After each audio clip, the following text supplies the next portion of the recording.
né? É uma teoria da conspiração. Então não podemos cair nisso, tem que saber... Ridiculariza, né? Ridiculariza. Ridiculariza.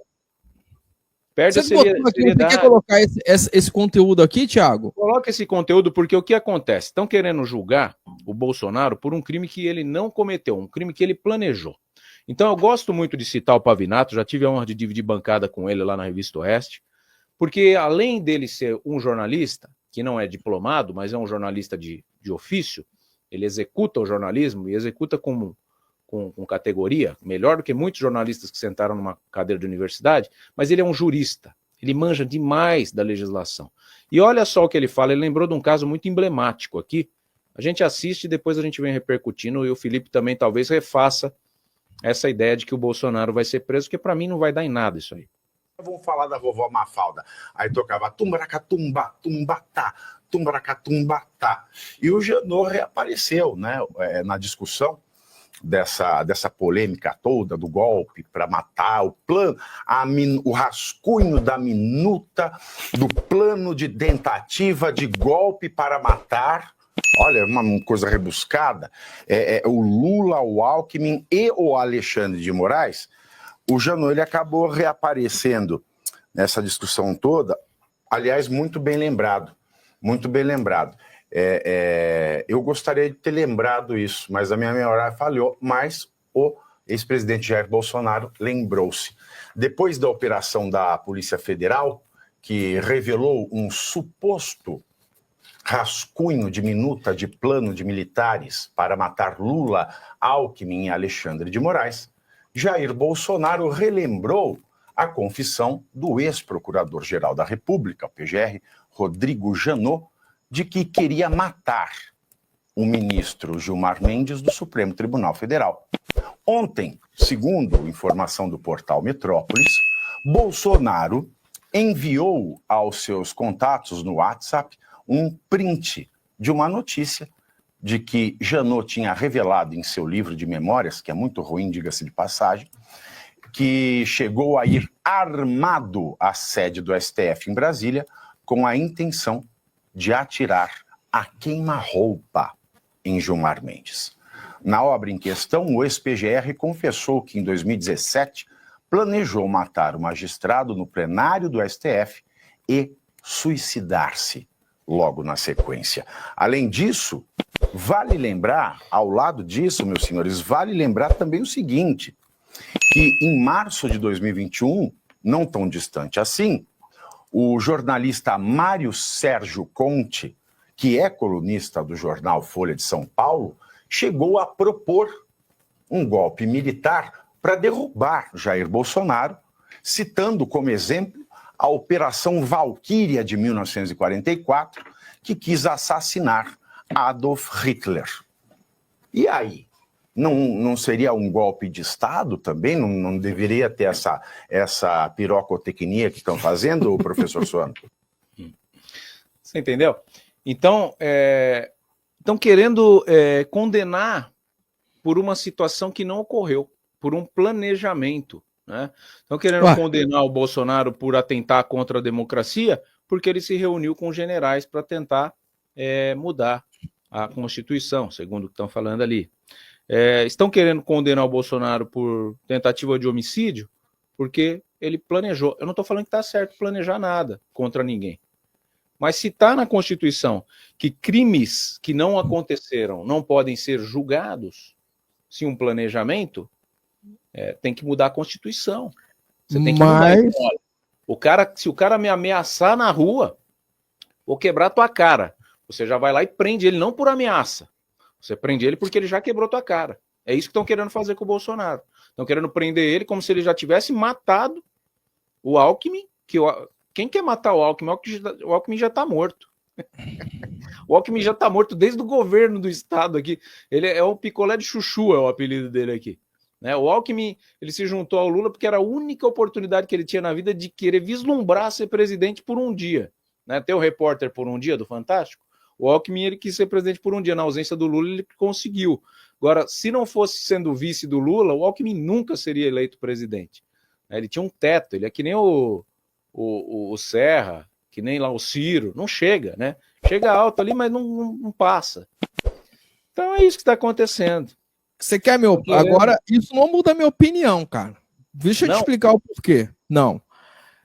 Por que essas pessoas estão presas no 8 de janeiro? Foi uma tentativa, não aconteceu.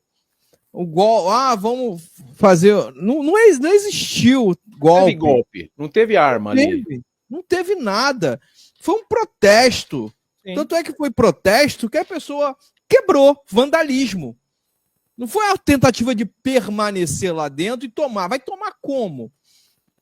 Não teve golpe. As pessoas estão presas. Tem uma senhora, assim, se fosse num país sério, Thiago, eu duvidaria. Mas aqui eu não duvido, não. Tem uma senhorinha que estava orando com a Bíblia na mão, pegou 17 anos de cadeia. Eles vão enquadrar o Bolsonaro, porque eles já constataram que houve golpe. Agora, eles podem inventar qualquer coisa. Eles vão conseguir, eles vão achar um jeito de colocar Jair Bolsonaro na cadeia. Assim, agora... Põe esse outro trechinho depois do Pavinato, depois você concluir. Põe o outro mais importante disso tudo, aonde está o Congresso Nacional? Porque nós estamos falando de pessoas comuns, não. Nós estamos falando de um ex-presidente da República. O chefe maior do Poder Executivo. E aí? Eu não duvido e eu ainda continuo acreditando que eles vão conseguir algum jeito para prender esses caras. Olha só, sem prova. Vamos falar sobre o caso Marielle? Rapidinho, olha só. Nada liga Chiquinho Brazão, Domingos Brazão e o delegado. Nada liga eles à morte de Marielle. Eles estão presos. Eles estão presos ali porque não acharam realmente o culpado. Rony Lessa era inimigo, inclusive quem prendeu o Rony Lessa, quem mandou prender a investigação, foi o delegado que o Rony Lessa acusou. E, cara, eu acho que ali só foi uma resposta. Nós já sabemos quem assassinou, mas não sabemos quem mandou. Porque ali não está claro. Nada liga Chiquinho Brazão e o delegado à morte de Marielle. E eles estão presos preventivamente. Qual é a chance de prenderem Bolsonaro preventivamente? Mas vamos prender ele preventivamente. Para ele não esconder numa embaixada preventivamente. E manter ele preso. E um monte de testemunha. Mauro Cid daqui a pouco vai estar testemunhando contra Bolsonaro. Vai prender mais gente, vão testemunhar contra Bolsonaro. E eles sabem que o único cara que é capaz ainda de disputar as eleições com Lula é o Bolsonaro. A resposta veio na urna agora. Porque faltou cuidado, Thiago. Vamos falar de política, porque a gente está falando de política. Olha só, a gente está falando do STF, mas a gente está falando de política. Os poderes deveriam ser separados, mas não são. São harmônicos, mas independentes. Mas o que eu vejo é o STF legislando, fora as outras coisas, decidindo sobre liberação da droga. Então, assim, eles estão legislando. Eles mandam prender, criam lei, prende e solta. Aí, se fosse num país sério, tivesse realmente liberdade, eu não acreditaria que o Bolsonaro seria preso. Mas aqui no Brasil eu acredito. Eu acredito muito que Jair Bolsonaro vai ser preso. O que eu tenho certeza. Que você está me trazendo é justamente isso. É uma questão. Eu acredito muito que ele vai ser preso, porque a regra do jogo aqui não é clara. Né? A insegurança jurídica ela predomina. Por que eles não se dedicam, que nem você está trazendo o caso da Marielle? Por que eles não se dedicam a julgar realmente e buscar os reais culpados dos casos que ocorreram? O caso Marielle ocorreu. Aí a sociedade começa a cobrar quem matou Marielle, eles pegam qualquer besta ali, põe ali, né? E põe o Lessa, e põe os Brazão, e tá tudo certo, ó, tá resolvido o caso Marielle. O caso Adélio Bispo. Tá resolvido o caso Adélio Bispo? É óbvio que tem um mandante. Eu vazei o áudio aqui, essa semana, chegou um áudio para mim, do dia que o Adélio foi preso pelo Clenis. E o Adélio cochicha no ouvido do Clenis quem foi o mandante. O Clenis tá lá com ele sozinho, ficou lá 40 minutos com ele sozinho, e ele gravou o áudio falando, quem mandou, cara? Quem mandou você fazer isso que você é louco, cara? Sozinho você não ia pensar nisso. Quem mandou, você vai falar. Ele fala, pera aí que eu vou descansar e já te falo. Olha isso. Se não tivesse mandante, o cara não ia falar, o que eu vou descansar e te falo, né? Quando você chega em casa, sua mulher tem um segredo. Você aperta tua mulher fala assim, pera aí que eu vou descansar e já te falo, é porque tem um segredo. Se não tem, ela vai falar, não tem nada, pô, deixa eu em paz, né? Ele falou, peraí, deixa eu descansar que eu já te falo. Aí ele dá uma respirada, o Clênis aperta ele de novo. Quem mandou? Quem mandou? Quem mandou? Por que você fez isso? Eu fiz isso porque eles mandaram. Eu fiz isso porque eles mandaram? Quem mandou? Quem mandou? Quem mandou? Ele vai, chama o Clênis aqui, ó, pé do ouvido que tinha outro policial junto, e ele cochicha o nome do mandante. Então, quando vem uma PF que fala que o caso Adélio Bispo está resolvido e que ele agiu sozinho, e essa mesma PF está apertando o ajudante de ordens do Bolsonaro há 2 anos, que já foi para a Veja, que já foi falar que estava querendo falar, estavam querendo que ele falasse coisa que ele não consegue falar. O que é isso? É tortura, né? É tortura. E aí você não vê nada em relação a isso na Rede Globo. Você não vê nada em relação a Janja mandando o Elon Musk se ferrar, né? Só que não é ferrar. Absurdo. Quando o Lula falou que queria matar o Sérgio Moro, e ficou claro isso, que ele falou, eu quero fuck também, o Sérgio Moro, ele falou. Ninguém pega no pé dos caras da esquerda. E aí o Bolsonaro que tá lá quieto na dele, ferrado, inelegível, sem passaporte, o pessoal quer pôr ele na cadeia por quê? Simplesmente uma tara de Luiz Inácio. É uma Ô, Thiago, não é só uma tara, não. O Thiago, o Bolsonaro deu uma resposta agora que me surpreendeu. E digo mais, o Bolsonaro saiu campeão nessa eleição. Muita gente não está levando em consideração isso. Isso é muito... E Niterói era algo intocável aqui, ir para o segundo turno. O Jordi aqui em Niterói conseguiu ir para o segundo turno. E digo mais, porque muita gente não acreditou. Foram mais de 100 mil abstenções. Eu tenho certeza, pelos cálculos ali, foram 40 e poucos % para o Jordi. 40... Se você for fazer o cálculo, se os patriotas, né, se os bolsonaristas decidissem sair de casa para votar, e Niterói, que é uma cidade esquerdista, sempre foi o PT sempre teve aqui, o Rodrigo Neves era do PT, olha, teve trabalho, foi para o segundo turno, ninguém esperava isso. Então o Bolsonaro incomoda, cresceu muito, ganhou muitas prefeituras no Brasil, fez muito vereador, os mais votados aqui de Niterói foram os vereadores da direita, recorde. Olha, eu acho que o Douglas Gomes aqui, que é do PL, acho que ele fez o dobro do recorde aí do cara mais votado da história de Niterói. Ele fez o dobro agora de voto do que o cara mais votado, e o cara é novo na política aqui em Niterói. Então o Bolsonaro mostra a força dele, e o único capaz ainda de vencer o Lula é Bolsonaro, cara. A gente viu o poder dele em São Paulo, mesmo ele não se envolvendo aí, lá em São Paulo, Thiago, na capital, você viu a fala dele. Se ele apoia o Pablo Marçal seria o prefeito de São Paulo. Ele não decidiu apoiar o Pablo Marçal, bateu no peito, levou o Nunes com ele, que eu não entendi também qual foi a do Bolsonaro. Eu acho que ele errou de entregar a prefeitura para o Nunes, que vem lá do Dória, uma história da esquerda, uma história ali muito ruim, né? Um passado aí que foi muito ruim para o Bolsonaro. O Dória desmoralizou o Bolsonaro na pandemia, e o Nunes é a continuação do Dória. Então não vejo muito sentido, mas Bolsonaro o apoiou, não declaradamente, inclusive ele falou que o Nunes não era o candidato ideal para ele, que se alinhava até mais com o Pablo Marçal, mas ele decidiu apoiar o Nunes, e o Nunes ganhou. Ele tem uma influência muito grande. No Rio de Janeiro, ele tem 2 filhos aqui na política, que são preteridos ali a vir como senadores, 2, um é vereador e o outro já é senador, né, que vai para a reeleição daqui a 2 anos. Então, Bolsonaro provavelmente vai lançar 2 senadores aqui no Rio de Janeiro, deve lançar a Michele também como senadora, e o Eduardo Bolsonaro, que é aí de São Paulo, Thiago, ele vem a Senado também.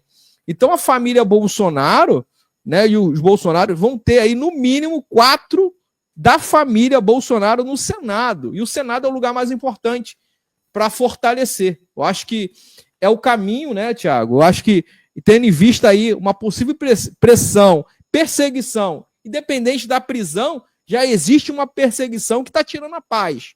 Está mudando o jogo, faz o Bolsonaro recalcular a rota, influencia sim nas decisões de Bolsonaro. Já tiraram ele do jogo. Será que o Bolsonaro não fica com o pé atrás? Tanto é que o Bolsonaro não faz mais live, não faz mais nada. Porque tudo que ele falar eles estão analisando tudo o que ele falar será usado contra ele no tribunal. Seja aqui nesse espaço. Tiago, no Brasil, eu não posso duvidar que ele vai ser preso.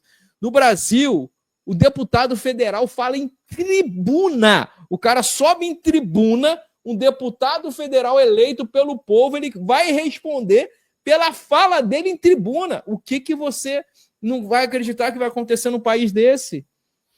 Eu não acredito por conta da popularidade do Bolsonaro. E aí você vai falar, a popularidade dele vai segurar? Vai segurar.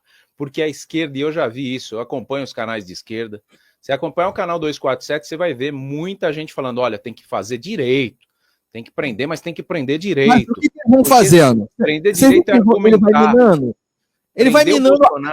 Prender o Bolsonaro direito é fazer a opinião pública acreditar que ele tem culpa. E é isso que eles precisam fazer. Então, que nem hoje você falou, o Jornal Nacional hoje vai ser dedicado a tentar fazer a opinião pública se voltar contra Bolsonaro. Se eles conseguirem fazer isso, eles prendem o Bolsonaro, sem problema algum. Se eles começarem a fazer e vão tomar ovo, que é o que eu acho que vai acontecer por conta da independência das redes, por conta do Instagram, por conta do X, que voltou com tudo aí, a popularidade do Bolsonaro é absurdamente maior do que a popularidade do Lula. Prova disso são as lives do Lula, que foram um fiasco, ele teve que parar de fazer também. Tava ficando contratou chato, o show, né? Tentou fazer lá, botou Exato. O show, botou... Não adianta. Então, se eles fizerem a prisão do Bolsonaro de uma forma autoritária, vingativa, né, que desde quando o Lula saiu da cadeia, ele não saiu que nem o Mandela. O Mandela saiu em missão de paz, né? Saiu um homem novo, com o coração calmo. O Lula não saiu da prisão com o coração calmo. O Lula saiu revoltado, ele saiu vingativo, né? Ele saiu querendo se vingar do Moro. Aí o Moro no depoimento dele pro Moro, ele falou, cara, lá o Moro sentado falou na cara do juiz. Então tá lá, o Moraes, com essa questão do Elon Musk, vingativo também, é tudo da mesma panela. Os caras parecem que saíram do mesmo lugar, né? E eu acho que saíram mesmo, do inferno, né? Tem gente que tá chamando o Moraes de Rivaldo Jesus. Sabe quem é o Rivaldo Jesus? Não. Quem é Rivaldo Jesus? Rivaldo Jesus, Satanás. Rivaldo Jesus. Rival. É, Rivaldo, é o Rivaldo. Mas aí fala Rivaldo Jesus. Então, quando vai falar do Moraes, fala Rivaldo Jesus. É o Rivaldo Jesus. Então, a gente tem que tomar cuidado, né? Isso é óbvio que é uma piada, né? A gente tá brincando aqui. Jornalisticamente, eu não posso comer dessa pilha. Mas realmente, eles têm atitudes malvadas, né? Não são atitudes bondosas, generosas, que quer olhar para a população. Teve o caso do homem lá, o maluco, que foi lá jogar bomba na estátua. Olha o tipo de terrorista que tem na direita, né? É o terrorista maluco, né? Que ficou louco e vai. Atualmente nós temos mais de 30 milhões de pessoas aposentadas, pensionistas da Previdência Social. E a esmagadora maioria dessas pessoas passam pelo chamado superendividamento. Trazendo uma solução prática, rápida e urgente para cada um de vocês, eu, Milton D'Antunes, juntamente com o Tiago Parigiani, em nossa parceria, estamos apresentando para você um manual prático para você lidar com esse superendividamento. Negociar diretamente com aqueles que são bancos, financeiras e que levam boa parte do que você tem de benefício mensalmente. Você vai mergulhar dentro de um curso prático e dentro dele você vai aprender na prática a livrar-se desse grande problema que afeta a vida hoje de milhões de brasileiros. Mas eu quero cuidar nesse momento em especial de você que acompanha o nosso trabalho. Então, não perde tempo. Adquira o nosso curso prático, que era R$ 249 e agora está em promoção especialmente para você por apenas R$ 49,90.